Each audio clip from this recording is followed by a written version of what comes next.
ओम नमः शिवाय। शिव जी सदा सहाय। ओम नमः शिवाय। गुरु जी सदा सहाय। जय गुरु जी। शुक्राना गुरु जी। अनंतम अनंतम अनंतम शुक्राना गुरु जी। हर हर महादेव। हर हर महादेव। जय गुरु जी। आज मैं रुद्र संहिता का चतुर्थ कुमार खंड 1 से 8 अध्याय तक प्रारंभ करने जा रही हूँ। जय गुरुदेव। देवताओं द्वारा स्कंद का शिव पार्वती के पास लाया जाना, उनका लाड प्यार देवों के मांगने पर शिव जी का उन्हें तारक वध के लिए स्वामी कार्तिकेय को देना, कुमार की अध्यक्षता में सेना का प्रस्थान, महिसागर संगम पर ताड़कासुर का आना और दोनों सेनाओं में मुठभेड़, वीरभद्र का तारक के साथ घोर संग्राम, पुनः श्री हरि और तारक में भयंकर युद्ध।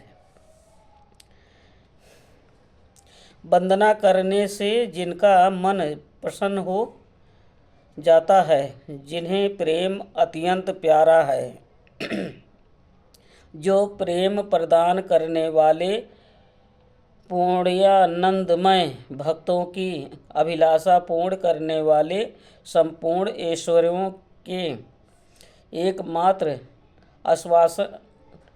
आवास स्थान और कल्याण स्वरूप हैं। सत्य जिनका श्री विग्रह है, जो सत्यमय है, जिनका ऐश्वर्य विकराला बंधित है, जो सत्य प्रिय एवं सत्य प्रदाता हैं। ब्रह्मा और विष्णु जिनकी स्तुति करते हैं, स्वेच्छा अनुसार शरीर धारण करने वाले उन भगवान शंकर की मैं वंदना करता हूँ। श्री नारद जी ने पूछा, देवताओं का मंडल करने वाले देव परमात्मा शिव तो सर्वसमर्थ हैं, आत्माराम होकर भी उन्होंने जिस पुत्र की उत्पत्ति के लिए पार्वती के साथ विवाह किया था, उनके वो पुत्र किस प्रकार उत्पन्न हुआ तथा तारकासुर का वध कैसे हुआ। ब्राह्मण मुझ पर कृपा करके ये सारा वृत्तांत पूर्ण रूप से वर्णन कीजिए।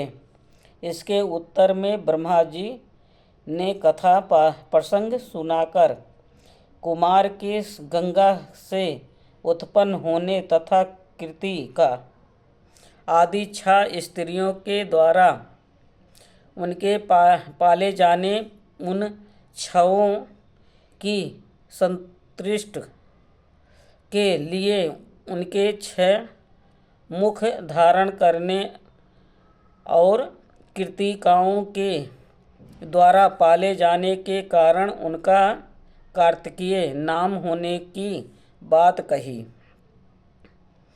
तदंतर उनके शंकर गिरजा की सेवा में लाए जाने की कथा सुनाई। फिर ब्रह्मा जी ने कहा, भगवान शिव ने कुमार को गोद में बैठाकर अत्यंत स्नेह किया। देवताओं ने उन्हें नाना प्रकार के पदार्थ, विद्याएं, शक्ति और अस्त्र शस्त्र आदि प्रदान किए। पार्वती के हृदय में प्रेम समाता नहीं था। उन्होंने हर्षपूर्वक मुस्कुराकर कुमार को परमोत्तम ऐश्वर्य प्रदान किया, साथ ही चिरंजीवी भी बना दिया। लक्ष्मी ने दिव्य संपत्ति तथा एक विशाल एवं मनोहर हार अर्पित किया। सावित्री ने प्रसन्न होकर सारी सिद्ध विद्याएं प्रदान की। मुनि श्रेष्ठ, इस प्रकार वहाँ महोत्सव मनाया गया। सभी के मन प्रसन्न थे। विशेषतः शिव और पार्वती के आनंद का पार नहीं था। इसी बीच देवताओं ने भगवान शंकर से कहा, प्रभु यह तारकासुर कुमार के हाथों ही मारा जाने वाला है, इसलिए ही यह पार्वती परिणय तथा कुमारों उपत्ति आदि उत्तम चरित्र घटित हुआ है। अतः हम लोगों के सुखार्थ उसका नाम काम तमाम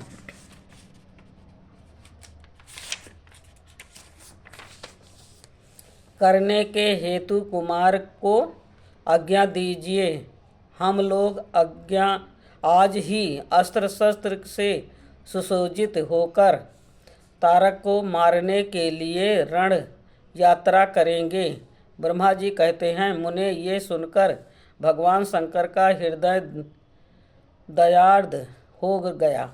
उन्होंने उनकी प्रार्थना स्वीकार करके उसी समय तारक का वध करने के लिए अपने पुत्र कुमार को देवताओं को सौंप दिया। फिर तो शिव जी की आज्ञा मिल जाने पर ब्रह्मा विष्णु आदि सभी देवता एकत्र होकर गृह को आगे करके तुरंत ही उस पर्वत से चल दिए। उस समय श्रीहरि देवताओं के मन में पूर्ण विश्वास था कि वह अवश्य तारक का वध कर डालेंगे।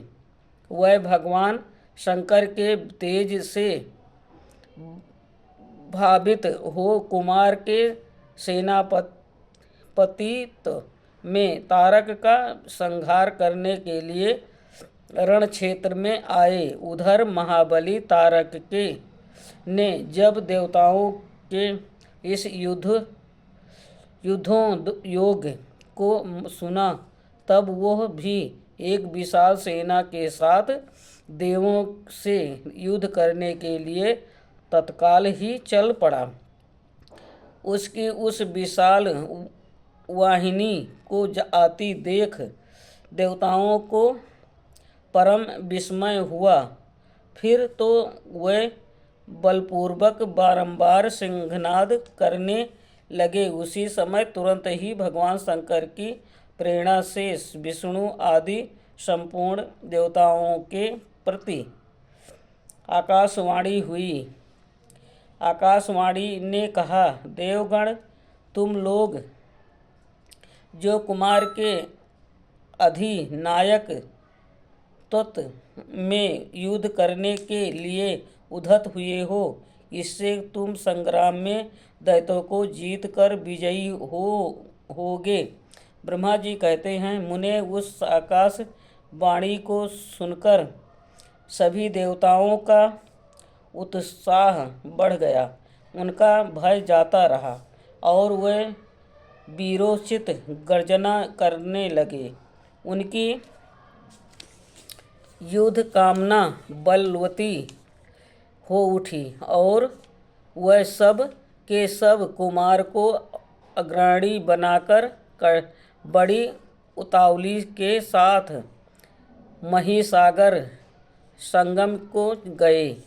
उधर बहुसंख्यक असुरों से घिरा हुआ वो तारक भी बहुत बड़ी सेना के साथ शीघ्र ही वहां आ भयंकर धमका।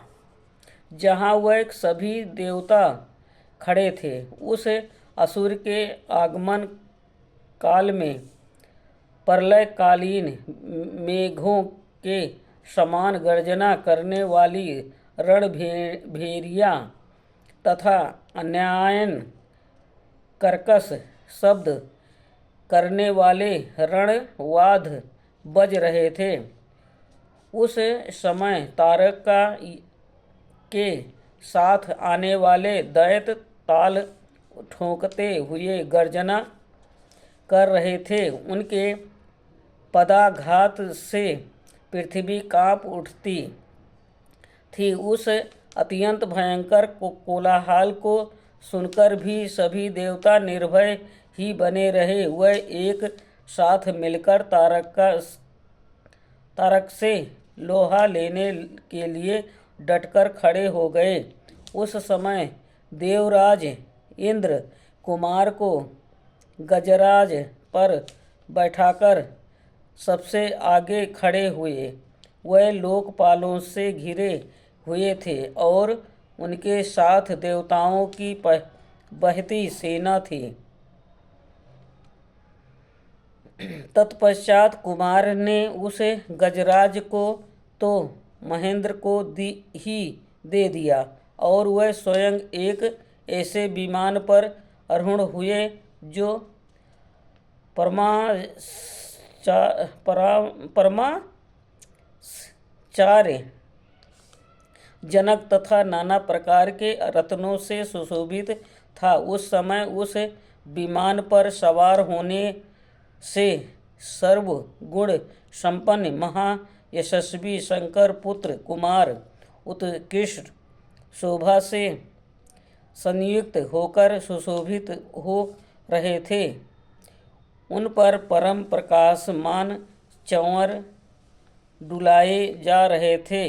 इसी बीच बलाभिमानी योम महावीर देवता और दैत्य क्रोध से विह्वल होकर परस्पर युद्ध करने लगे।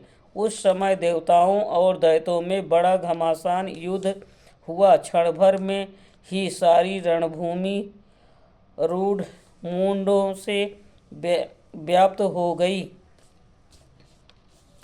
तब महाबली तारकासुर और बहुत बड़ी सेना के साथ देवताओं से युद्ध करने के लिए वेग पूर्वक आगे बढ़ा। उस रण दुर्मद तारक को युद्ध की कामना से आगे बढ़ते देख इंद्र आदि देवता तुरंत ही उसके सामने आए। फिर तो दोनों सेनाओं में महान कोलाहल होने लगा। तत्पश्चात देवों तथा असुरों का विनाश करने वाला ऐसा द्वंद युद्ध प्रारंभ हुआ, जिसे देखकर वीर लोग हर्षोल्फुल्ल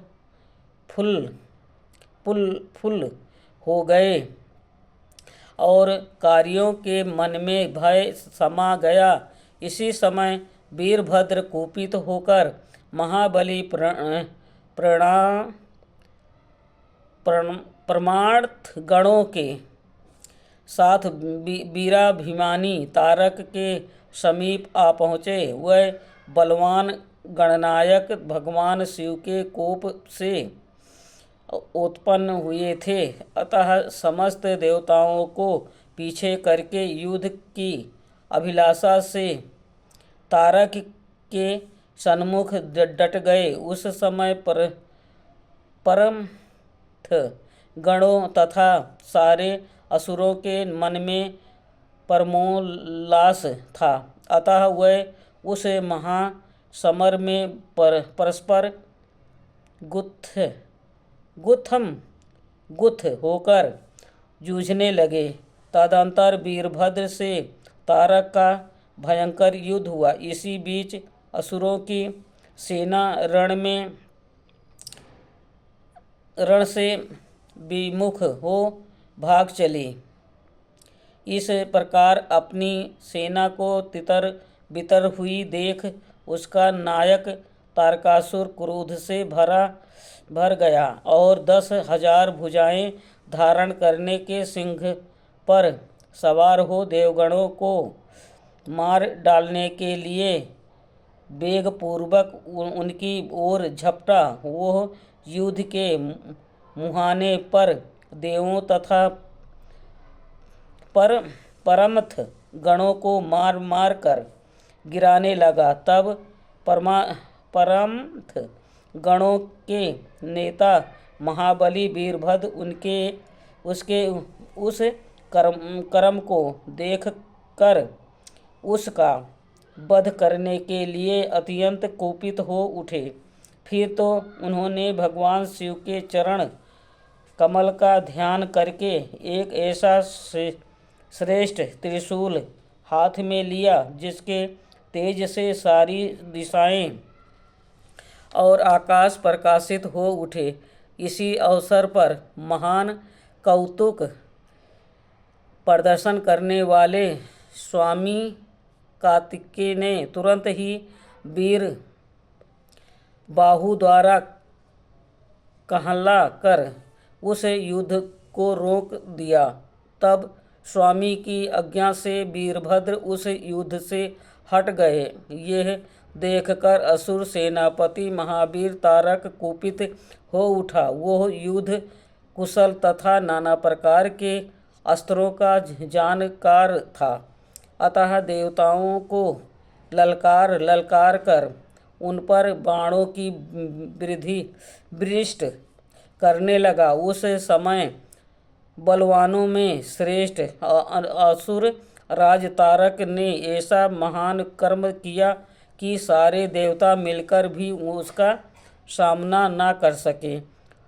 उन भयभीत देवताओं को यूं पिटते हुए देख कर भगवान अच्युत को क्रोध आया और वह शीघ्र ही युद्ध करने के लिए तैयार हो गए। उन भगवान श्रीहरि ने अपने आयुध सुदर्शन चक्र और शंख धनुष को लेकर युद्ध स्थल में महादैत्य तारक पर आक्रमण किया। उन्हें तदंतर सबके देखते देखते श्रीहरि और